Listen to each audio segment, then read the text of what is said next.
Elder Holland, what have you witnessed in Chile about preparing our young men for Aaronic priesthood responsibilities?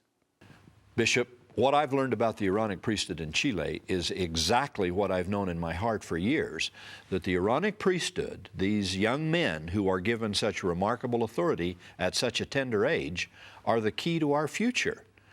We are still a young church in Chile, as is the case in many parts of the world.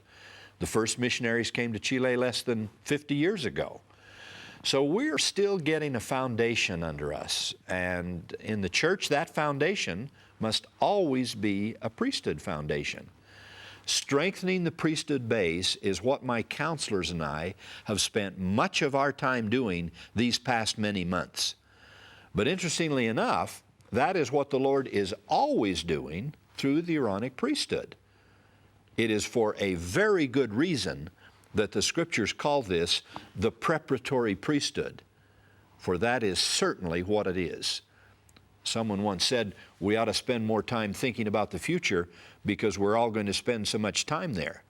For those of us gathered in this leadership training session, we can apply that counsel to thinking about the future of our Aaronic priesthood young men, because the church is going to be led by them in the years that lie ahead.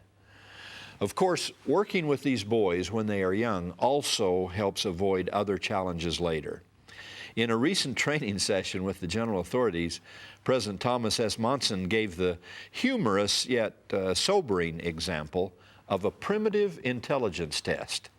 He said, one quick way to learn how good our thinking is to give a man the task of draining a pond, and then see what he does first.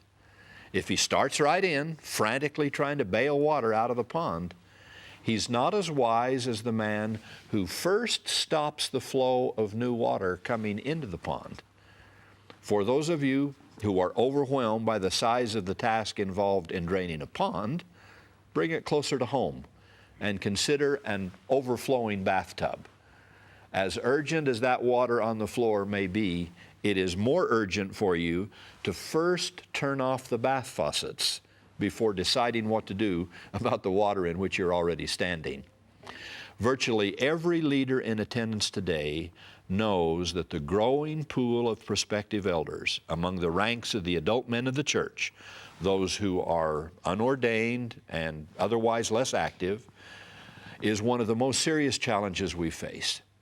The most important thing we can do to diminish the pool of the less active adult man is make certain we keep active and ordain on time the young man.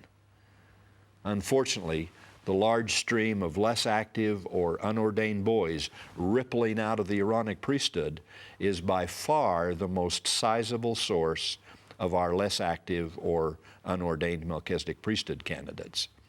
Brethren, take my word for it. However difficult it may be to get or keep a boy active at, say, 13, it's a lot more difficult to find him and get him active again at age 30. Yes, in every way, these young men, mere boys as we all once were, are the key to the future. We must give a full measure of our devotion to them now, bringing blessings today and blessings to everyone for generations to come.